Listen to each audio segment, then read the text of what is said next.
हर हर महादेव। हमारे चैनल के सभी प्रिय भक्तों, श्रद्धालुओं और दर्शकों को मेरा कोटि कोटि प्रणाम। आज का यह विषय कोई साधारण विषय नहीं है, बल्कि यह आपके भविष्य, आपके सुहाग, आपके परिवार की सुख शांति और आपकी आध्यात्मिक उन्नति से सीधे जुड़ा हुआ एक अत्यंत गंभीर और महत्वपूर्ण संदेश है। आज हम बात करने जा रहे हैं आने वाली 27 मई 2026 की पद्मिनी एकादशी के बारे में। यह तिथि केवल एक सामान्य व्रत या पर्व नहीं है, बल्कि यह एक सिद्ध, चमत्कारी और अत्यंत प्रभावशाली दिन है, जब भगवान श्री हरि विष्णु और माता लक्ष्मी की विशेष कृपा पृथ्वी पर बरसती है। लेकिन साथ ही, यदि इस दिन शास्त्रों में बताए गए नियमों का उल्लंघन किया गया, अनजाने में भी वर्जित वस्तुओं का सेवन किया गया, तो इसके परिणाम अत्यंत भयानक और दुर्भाग्यपूर्ण हो सकते हैं। इसलिए हमारे चैनल के सभी भक्त, चाहे आप स्त्री हों, पुरुष हों या बच्चे, आज की इस बात को ध्यान से सुनिए और अपने हृदय में उतार लीजिए। पद्मिनी एकादशी का नाम ही इसके महत्व को दर्शाता है। पद्मिनी यानी कमल जैसी पवित्र, सुंदर और दिव्य। पुराणों में वर्णन है कि महारानी पद्मिनी ने इसी पावन व्रत के प्रभाव से अपने पति राजा कृतवीर्य के जीवन के सभी कष्ट मिटा दिए थे। उनकी अटूट भक्ति, उनके सतीत्व और उनके दृढ़ संकल्प की शक्ति इतनी प्रबल थी कि स्वयं मृत्यु के देवता यमराज को भी अपने बनाए हुए नियम बदलने पड़े थे। ये एकादशी केवल उपवास का दिन नहीं, बल्कि आत्मा के जागरण, मन के शोधन और भगवान के प्रति समर्पण का पर्व है। इस दिन चंद्रमा की स्थिति और ग्रहों का योग इतना विशेष और दुर्लभ होता है कि पृथ्वी पर सकारात्मक और नकारात्मक दोनों प्रकार की शक्तियां अपने चरम पर होती हैं। ऐसे संवेदनशील समय में मनुष्य का हर एक कर्म, हर एक विचार और हर एक निवाला उसके जीवन पर कई गुना अधिक प्रभाव डालता है। अब यहाँ सबसे महत्वपूर्ण बात, पद्मिनी एकादशी के दिन यदि अनजाने में भी आपने अपने घर में कुछ ऐसी वर्जित चीजें बना ली या व्रत रखते हुए शास्त्रों में निषेध बताए गए फल या अन्न खा लिया, तो समझ लीजिए कि आपने स्वयं अपने ही हाथों से अपने सुहाग, अपने घर की सुख शांति और अपनी संचित समृद्धि पर एक बहुत बड़ा ताला लगा दिया है। भगवान श्री हरि विष्णु की असीम कृपा जहां बरसनी चाहिए थी, वहां दुर्भाग्य और नकारात्मक शक्तियां सक्रिय हो सकती हैं। जब एकादशी की पवित्र ऊर्जा किसी घर में अप्रसन्न होती है, तो पति और परिवार के जीवन में ऐसी भयानक उलझनें शुरू होती हैं जिनका कोई अंत दिखाई नहीं देता। माता लक्ष्मी, जो धन, समृद्धि और सुख की देवी हैं, उस घर से उल्टे पांव वापस चली जाती हैं, क्योंकि जहां तामसिकता और अशुद्धता होती है, वहां दरिद्रता, रोग और भयंकर कलह का वास हमेशा के लिए हो जाता है। इसलिए हमारे चैनल के दर्शकों, आज से ही अपने मन और मस्तिष्क में यह तारीख लाल रंग से लिख लीजिए, 27 मई 2026। ये पद्मिनी एकादशी कोई सामान्य तिथि नहीं है। अंतरिक्ष में ग्रहों की ऐसी विशेष और दुर्लभ स्थिति बन रही है, जो कई दशकों में कभी कभी ही बनती है। अब यहाँ सबसे बड़ा और सबसे महत्वपूर्ण प्रश्न ये उठता है कि पद्मिनी एकादशी के इस महापर्व पर घर के अलग अलग सदस्यों को आखिर क्या खाना चाहिए और क्या बिल्कुल नहीं खाना चाहिए। इस विषय को बहुत ही गहराई से समझना आवश्यक है। सबसे पहले, एकादशी के दिन सभी प्रकार के अन्न जैसे गेहूं, चावल, जौ और सभी प्रकार की दालों का सेवन पूर्ण रूप से वर्जित होता है। शास्त्रों में तो यहां तक कहा गया है कि एकादशी के दिन चावल खाना मांस खाने के समान पाप है। कारण यह है कि चावल में जल तत्व की अधिकता होती है और चंद्रमा मन को चंचल करता है, जिससे आपका ध्यान भगवान की भक्ति से भटक जाता है। सब्जियों में विशेष सावधानी। 1. बैंगन। आध्यात्मिक और आयुर्वेदिक दृष्टि से बैंगन को पूर्ण रूप से तामसिक प्रवृत्ति की सब्जी माना गया है। इसमें अत्यधिक मात्रा में छोटे छोटे बीज होते हैं, जो मानव शरीर और मस्तिष्क में वासना, उत्तेजना और भयंकर अस्थिरता को जन्म देते हैं। यदि इस पावन दिन आपके घर की रसोई में बैंगन की सब्जी पकाई जाए, तो घर के सदस्यों के स्वभाव में अचानक से उग्रता आने लगती है।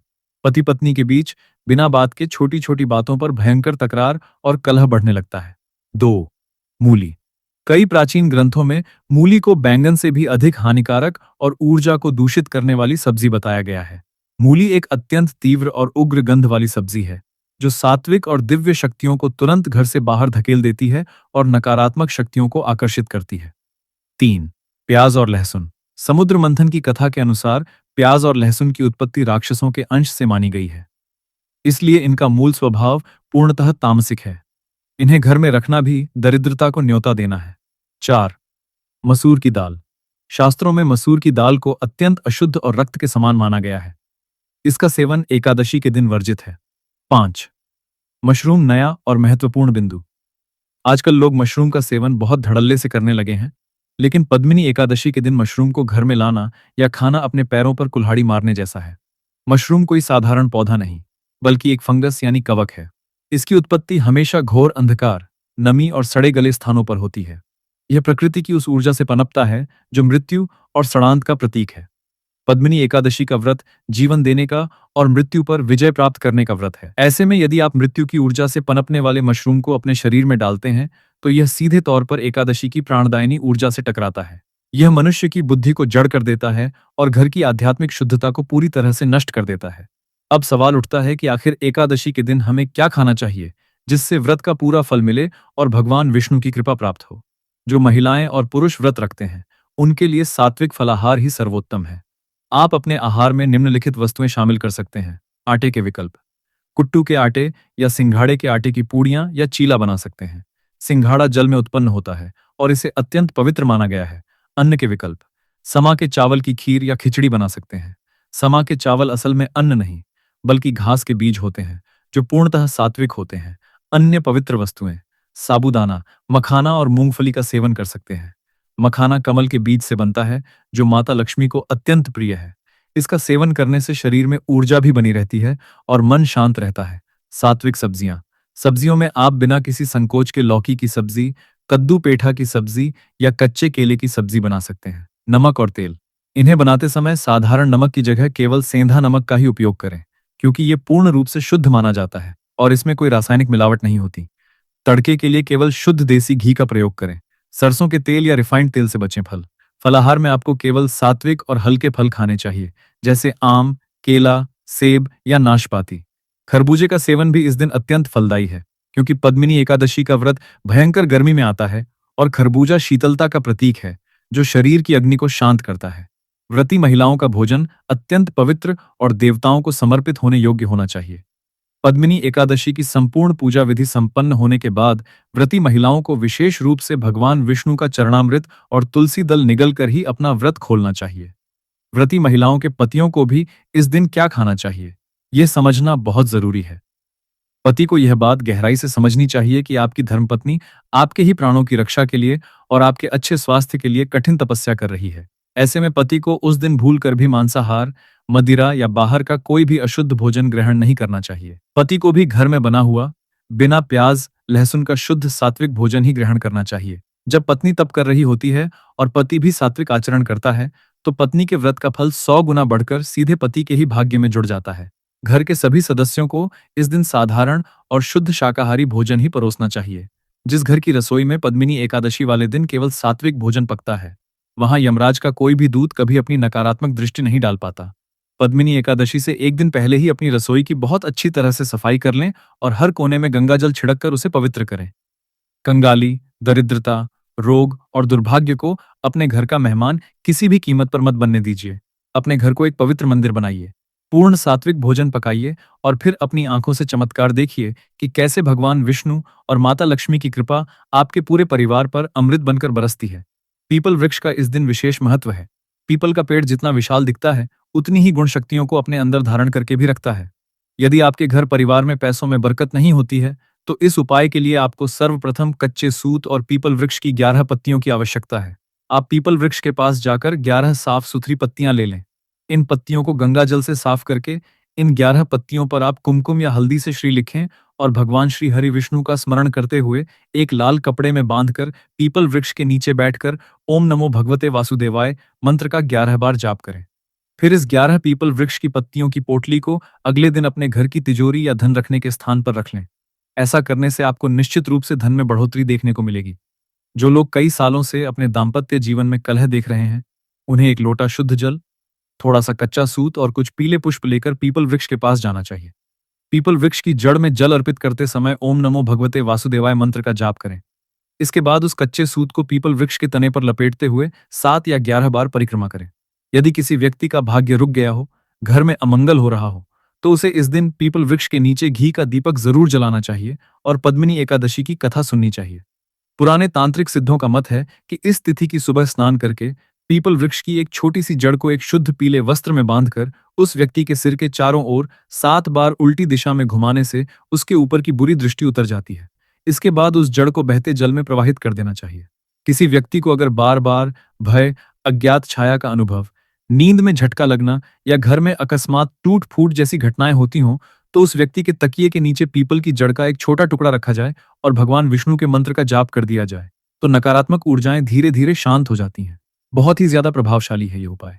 अब मैं आपको एक और अत्यंत महत्वपूर्ण बात बताने जा रहा हूं। यदि आप अधिक मास यानी पुरुषोत्तम मास में ये 3 काम कर लेते हैं, तो आप पर भगवान विष्णु और माता लक्ष्मी की ऐसी कृपा होगी कि आपके जीवन में कभी भी गरीबी का मुख नहीं देखना पड़ेगा। तीनों काम एकदम सरल हैं और भगवान विष्णु अत्यंत प्रसन्न होते हैं और मनुष्य को सर्व सुख प्रदान करते हैं। सनातन धर्म में अधिक मास को अत्यंत पवित्र, अद्भुत और मोक्षदायक महीना कहा गया है।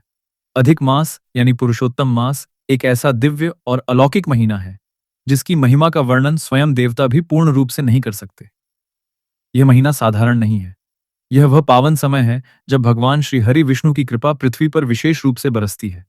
पुराणों में कहा गया है कि जो पुण्य मनुष्य हजारों यज्ञ, लाखों दान और अनेक तीर्थ यात्राओं से प्राप्त करता है, उससे कई गुना अधिक पुण्य केवल पुरुषोत्तम मास में भगवान का स्मरण करने से प्राप्त हो जाता है। प्रिय भक्तों, पहले इस महीने को लोग मलमास कहकर उसकी उपेक्षा करते थे। कोई इसे शुभ नहीं मानता था। इस महीने में विवाह नहीं होते, गृह प्रवेश नहीं किया जाता, नए कार्य प्रारंभ नहीं किए जाते। इसलिए लोग इसे बेकार और अशुभ महीना समझते थे। लेकिन पुराणों में एक अत्यंत भावुक कथा आती है। जब सभी महीनों को देवताओं का स्वामी मिल गया, तब यह महीना अकेला रह गया। कोई भी देवता इसका स्वामी बनने को तैयार नहीं हुआ। सबने इसका तिरस्कार किया। दुखी होकर यह महीना भगवान श्री हरि विष्णु के पास पहुंचा और रोते हुए बोला कि संसार मुझे अशुभ कहता है, मेरा अपमान करता है, कोई मुझे सम्मान नहीं देता। तब भगवान विष्णु का हृदय द्रवित हो गया। उन्होंने इस महीने को अपने हृदय से लगाया और कहा कि आज से तुम मेरे नाम से जाने जाओगे। मैं पुरुषोत्तम हूँ और आज से तुम्हारा नाम पुरुषोत्तम मास होगा। उसी क्षण से यह महीना संसार का सबसे पवित्र और पुण्यदायक महीना बन गया। पुरुषोत्तम मास में भगवान की कृपा पाने के 3 सरल कार्य। 1. भगवान श्री हरि विष्णु का नाम जप। प्रतिदिन सुबह और शाम ओम नमो भगवते वासुदेवाय मंत्र का जप अवश्य कीजिए। यह मंत्र आपके मन को शांत करेगा, आपके हृदय में भक्ति का संचार करेगा और आपके जीवन से नकारात्मकता को दूर भगाएगा। 2. तुलसी माता की सेवा। प्रतिदिन तुलसी माता को जल अर्पित कीजिए, उनकी परिक्रमा कीजिए और शाम को उनके पास दीपक जलाइए। तुलसी माता भगवान विष्णु को अत्यंत प्रिय है। जिस घर में तुलसी माता की पूजा होती है, वहां भगवान की विशेष कृपा बनी रहती है। 3.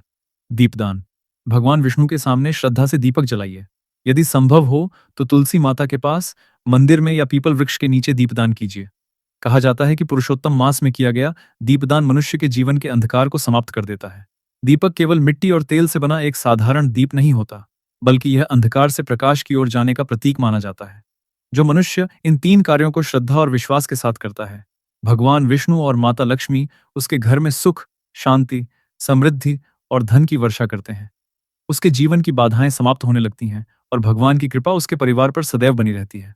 प्रिय भक्तों, हमारे चैनल के माध्यम से हम आपको बताना चाहते हैं कि शास्त्रों में बताई जानकारी अनुसार जो भी मनुष्य अपने जीवन काल में इस पद्मिनी एकादशी का व्रत या पूजन करता है, उसे भगवान श्री लक्ष्मी नारायण की विशेष कृपा आजीवन प्राप्त होती है। ऊपर से कई दशकों के बाद इस 27 मई के दिन कई अत्यंत ही दुर्लभ ग्रह नक्षत्रों का विशिष्ट योग बनने जा रहा है, जिनमें शिववास योग और सर्वार्थ सिद्धि योग शामिल हैं। आपसे यह विशेष विनती है कि आप इस महत्वपूर्ण जानकारी को ज्यादा से ज्यादा शेयर करें अपने सभी परिवारजनों के साथ, अपनी सहेलियों के साथ, ताकि अधिक से अधिक लोगों का भला हो सके। क्या पता आपके एक छोटे से शेयर से किसी अनजान के घर में होने वाला कोई बहुत बड़ा पाप रुक जाए। महारानी पद्मिनी की तरह ही इस महीने में प्रकृति हमें भीषण गर्मी में भी जीवन जीने और अपने संकल्प पर अडिग रहने की कला सिखाती है। इसलिए इस दिन व्रत रखकर पीपल वृक्ष के नीचे भगवान श्रीमन्नारायण की पूजा अर्चना करने से व्यक्ति को समस्त पापों से मुक्ति मिल जाती है। भगवान श्री हरि विष्णु आप सभी पर अपनी असीम कृपा हमेशा बनाए रखें। माता लक्ष्मी आपके द्वार पर सदैव विराजमान रहे। आपके परिवार में सुख, शांति, समृद्धि और भक्ति का सदैव वास हो। जय श्री हरि विष्णु। जय माता लक्ष्मी। राधे राधे।